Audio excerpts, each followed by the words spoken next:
I'm not good enough. I'm not ready for this. People will pretty soon find out that I'm a fraud. Those self-destructive comments were in my mind when I had the idea of making this blog. Can you believe it?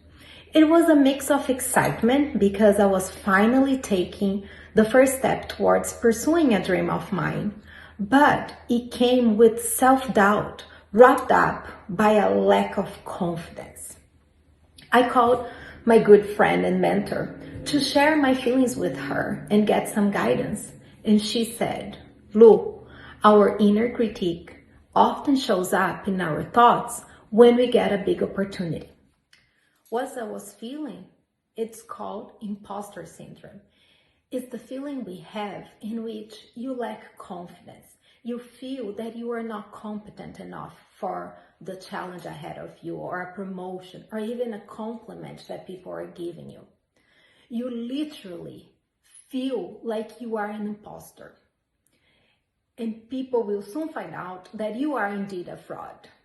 Imposter syndrome can show up in all areas of our lives, and anybody can experience, women and men. However, imposter syndrome tends to affect more people in less representative groups. If you don't control this feeling, it will control you, because it can give you anxiety, insecurity, and worst of all, you are not able to savor your own success. A long time ago, I watched this very funny speech called The Tale of the Two Brains by Mark Gungor. And when I was writing the post about imposter syndrome, I don't know why, but it made me think of that speech. So I will summarize it for you. So what are the differences between the man's brain and the women's brain? The man's brain is made up of little boxes, like men have a box for work, a box for car, a box for the family, one box for soccer, one for the friends, one for the money, one for the mother-in-law, somewhere in the basement. And there is a very important rule. The boxes don't touch each other. And they also have a very special box, which doesn't have anything in it. And it's called the nothing box. And among all the boxes that men have in his brain, the nothing box is their favorite. And they love staying in that box. Now, the women's brain is like a big ball of wire. Everything is connected to everything. So the family is connected to work, is connected to the car, to the kids, to the friends. It's connected to what I'm gonna cook tonight, where I put my son's soccer shoes. So the point is, the women's mind never stops. We tend to care about everything. Now, going back to the men's brain, I believe that there is an extra box there, which is the confidence box.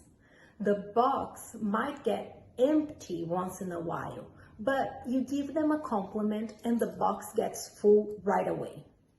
Women, on the other hand, don't have a specific box for confidence. It's like our confidence is what energizes the wires in our brains. And to build a strong sense of confidence, we need to sprinkle it throughout all the areas of our lives. We may feel confident at home with our family for us to feel confident at work or with friends. Confidence is the antidote to imposter syndrome. So check out our post this week called I Am a Fraud for tips and reflections about how to reduce this feeling of self-doubt. Remember, imposter syndrome can show up in all areas of our lives. So please carry your strengths, skills, and successes with you wherever you go. And I have a note for myself I will share with you. I do have the knowledge and, most importantly, the willingness to have an impact on people's life. So I will continue to work hard to make this blog successful, relatable, and impactful to many of you. Please be kind to yourself. I will see you in the next post. Be well.